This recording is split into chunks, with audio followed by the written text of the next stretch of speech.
এই ভবনে ওই ভবনে রাস্তা সুবিধা করে কখনো যে আমাদের বেতন বাড়া। হ্যাঁ, আমরা বুঝবার আমরা বলতে পারছি না এই কথা কোনো কোরআন আলে যারা কোরআনের করছে এবং কোরআনের বিশ্বাস করছে তারা আন্দোলন করে নাই তাদের রুজির জন্য টাকা পয়সার জন্য। আল্লাহ তাআলা সম্মানের সাথে তাদের ছাড়ে। আর যারা দুনিয়া বাবার উদ্দেশ্য ধর্মকে ব্যবহার করছে ব্যবহার করে ও জায়গায় ও টাকা কিছুদিন আগে শিশু আন্দোলন করছে তাদের বেতন বাড়ানোর জন্য তাদের মাত্রা করে সরকার কি করার জন্য এই এমপি মুক্ত করার জন্য এরকম বিভিন্ন সুযোগ সুবিধার জন্য তারা আন্দোলন করতে হবে। তারা দিনের করবে তারা দিনের চলছে তারা দিনের চলবে তাদের মাত্রা চলবে আল্লাহ তারা সাহায্য।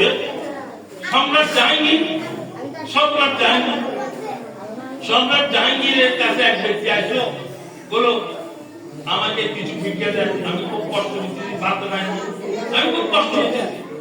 সম্রাট জাহাঙ্গীর বললো ঠিক আছে তুমি এখানে থাকো খাও পড়ো অসুবিধা নেই, আমি তুমি আমার এখানে থাকবে খাবে অসুবিধা নেই, তোমাকে আমি কোরআন শিখতে দেবো। তো তিনি সম্রাট জাহাঙ্গীর ও ভিক্ষুককে কোরআন শিখতে দিয়েছে। কোরআন শিখতে দেওয়ার পর তারপর বললো যাও এবং তুমি তোমার বাড়ি চলে যাও, যদি কোন সময় কোনো অভাব কোন সমস্যা হয় তাহলে তুমি আসিবে, আর কোন সমস্যা না আর আসিবে। কিন্তু কোরআন বললে এক বললে কোরআন মধ্যে জীবন যাপন করলে আর কোন সমস্যা হবে না, তুমি যাও। যাওয়ার পর ওই ব্যক্তি আর কোনদিন সম্রাট জাহাঙ্গীর কাছে কোনো অভাব কোনো অনটন কোনো দুঃখ ক্লেশ কষ্ট কথা অনুভূতি বুঝা গেল। সে কোরআন করার পর ওই কোরআন করার পর তার ভাগ্য খুলে গেছে, তার অভাব অনটন মুছে গেছে, আর যারা কোরআন পড়ে এবং পড়া যদি আল্লাহর সন্তুষ্টিকে ধ্যান রাখে তাহলে কি হবে, সে এরকম ভাবে সে কামিয়াব হবে। এই কোরআন এই দ্বীনি শিক্ষার কিছু স্তর আছে, দ্বীনি শিক্ষার কিছু স্তর আছে, দ্বীনি শিক্ষার কিছু স্তর আছে। প্রথম স্তর ধরে আপনার কায়দা তারা বক্তব্য ভরাই দিতে নুরুরি ভরাই দিতে তারাও দ্বীনি শিক্ষা দিচ্ছে। এদিকে অবহেলা করা যাবে না, এটা খুব নিচের থেকে উঠে দিচ্ছে। দ্বিতীয় পর্যায়ে যাচ্ছে আপনার যারা স্বাস্থ্যবান করাচ্ছে বা মাদ্রাসার মধ্যে নিচের জমাগুলো করাচ্ছে, এই জন্য দ্বীনি শিক্ষার দ্বিতীয় একটা পর। এরপরে আরেকটা স্তর উচ্চ পর্যায়ে স্তর সব ছাত্র ভাগ্যবান না, সব ছাত্র পড়তেও না। উচ্চ স্তরের যে স্তরটা আছে ওই স্তরটা আমাদের মেধাবী ছাত্রদেরকে চাইছে বাজি বেশি তাদের উচ্চ স্তরের শিক্ষা দেওয়া অত্যন্ত জরুরি। যদি উচ্চ স্তরের শিক্ষা আমরা আমাদের ছাত্রদেরকে আমাদের সন্তানদেরকে আমরা শিক্ষা দিতে না পারি তাহলে দিন টিকে থাকবে না, তারা দিন চলতে পারবে না এবং সমাজকেও তারা কিছু দিতে পারবে না। এই জন্য উচ্চ স্তরের শিক্ষা আমাদের খুব দরকার।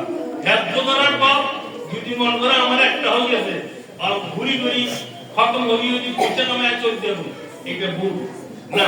এরপরে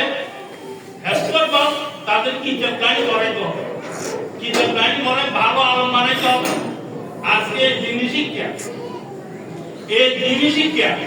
যদি কেউ না শিখে ঠিকভাবে সে দিনের উপর চলতে পারবে না, সে নিজেও গোমরাহ হবে, আরো মানুষকেও গোমরাহ করবে। আমি একটি ঘটনা শুনি, আমরা চুপ থাকি, আমরা যদি বা চুপ থাকি বসে দেখি অলসই দেখি, কিন্তু ভারতের ইহুদি নাসারা খ্রিস্টান তারা আমাদের মুসলমানদেরকে ধর্মকে ধ্বংস করার জন্য বিনাশ করার জন্য তারা চুপ বসে থাকে, তারা ষড়যন্ত্র চালাইতে দিয়েছে। এরকম একটা ষড়যন্ত্রের কথা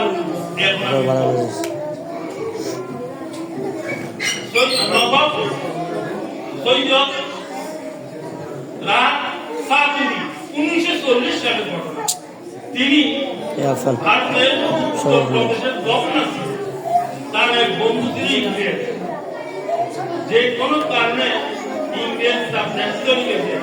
পরে রাষ্ট্রীয় কোনো কাজে নবাব রাহাতাই সৈয়দ সাতুরি তিনি গেছেন ব্রিটেনে যাওয়ার পর তাকে ওই বন্ধু ইংরেজ বন্ধু বললো, বন্ধু তুমি ব্রিটেনে আসছো, তোমাকে আমি এমন একটা জায়গা দেখাবো যে জায়গায় আজ পর্যন্ত আমার জানার মধ্যে কোনো ভারতীয় লোক যাইতে পারবে, ঢুকতে পারবে। ওই জায়গায় আমি তোমাকে পয়সা দিয়েছি। তোমার পাসপোর্ট বিষয়ে এগুলো দিচ্ছে বলেও এই জায়গার জায়গায় প্রথমে সরকার ভাবে অনুমোদিত হয়। সে সরকার তো অনুমোদন রয়েছে বলে আমরা কালকে যাবো। তো কালকে যাওয়া শুরু করলো।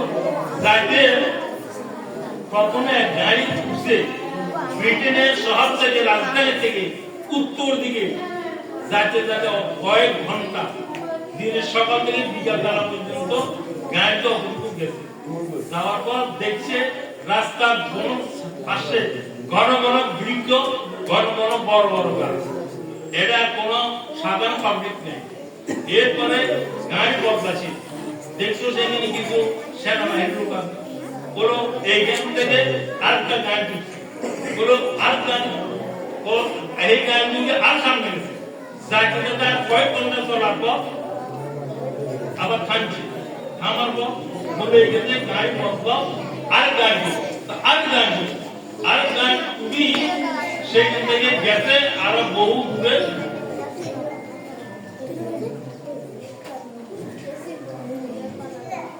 আচ্ছা দেখ, তো এইভাবে মোট আরেক কথা নাম্বার করতেছি না। তো সেখানে যাওয়ার পর যে জিনিসটা দেখছো, সেখানে দেখলো একটা বড় বিশাল মাদ্রাসা, বিশাল এক মাদ্রাসা। ওই মাদ্রাসাতে ছাত্রদের পড়ানো হইতেছে, কয়েকটা রুম আছে। সেখানে কথা বলার অনুমতি নেই। কি করে না দরকার দেখতে পারবে, জিজ্ঞাসা করতে পারবে।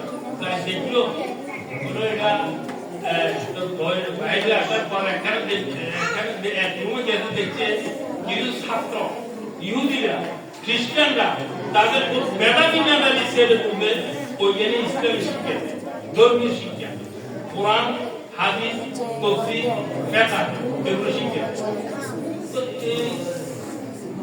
সেখানে দেখছো এক পাশে এক রুমে কয়েকজন ছেলে একজনের প্রশ্ন করে, ফিকহের মাসালা নিয়ে প্রশ্ন করে যে ওযু এভাবে হলো, ওযু নষ্ট হলে কিভাবে আমরা ওযু পুনরায় করতে হয়। বিভিন্ন জটিল মাসালা নিয়ে তারা একজন প্রশ্ন করে এবং উত্তর দেয়। আর জানা যায় যেহেতু কোরআনের তাফসীরকে নিয়ে কয়েকজন ছেলে কোরআনের তাফসীর নিয়ে প্রশ্ন করে, উস্তাদও আছে, জবাব আছে। এরকম ফিকহ, তাফসীর, আকাইদকে নিয়েও তারা সেখানে মুনাজারা করে, বহস মুবাহাসা করে।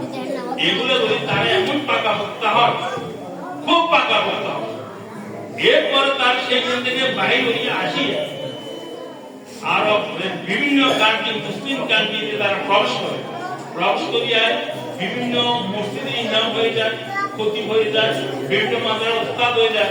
তারা সেখানে আসি বলে আমরা মিশর জামিয়াতুল আজহারের পারে, কিন্তু আমাদের ইউরোপে এরকম মাদ্রাসা নাই, এরকম মসজিদ নেই যে আমরা সেখানে কাজ করবো।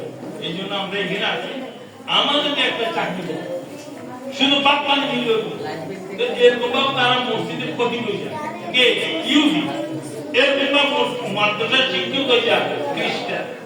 তারা সেই থেকে মুসলমান ছেলেদেরকে এর খ্রিস্টান না, এটার নামটা কথা ছিল, সময় কম হবে। তো আমি বলতেছিলাম এটা আমরা দিনী শিক্ষা তারা গ্রহণ করতেছে, শিক্ষা করতে মুসলমানদের দ্বন্দ্ব, বিবাদ, আমাদের ছেলেরা যদি, মুসলমানদের ছেলেরা যদি পাকা পোক্তা না হয়, শিক্ষা যদি মজবুত না হয়, তাহলে এরকম এদের সাথে মুসলমান ছেলেরা টিকে দেখতে পারবে, ধর্ম বিনাশ হয়ে যাবে, ধর্ম নষ্ট হয়ে যাবে। এই জন্য আমাদের ছেলেদেরকে পাকা পোকা মজবুত আলমা হওয়ার জন্য যেখানে ভালো পড়ালেখা মজবুত শিখে নিতে দেওয়া হেল্প তাদেরকে শিখে নিতে হবে। এটা গার্জিয়ানকে খেয়াল রাখতে হবে যে আমার ছেলে পড়ালেখা শুধু হেল্পের মধ্যে শেষ নয়, হেল্পের মানে তাকে প্রকৃত মজবুত দিনদার যোগ্য আলমা বানাইতে হবে। নাহলে আমার ছেলে নিজেও দিনের উপর চলতে পারবে না এবং তার দ্বারা আশপাশের মানুষরা তারা দিনের উপর আসবে না, বরং তার কারণে আরো গোমরাহ হয়ে যাবে। নিম্ন মহল্লা ছত্রিশ না অর্ধেক মহল্লা হলে তার বিজ্ঞানের ভয়ে। তো এই জন্য আমরা যেন পাকা পর্যায়ে গার্জেন দ্বারা তাদের জন্য দোয়া করি, ছাত্রদের জন্য মন করে দোয়া করি, তারা যেন কাজে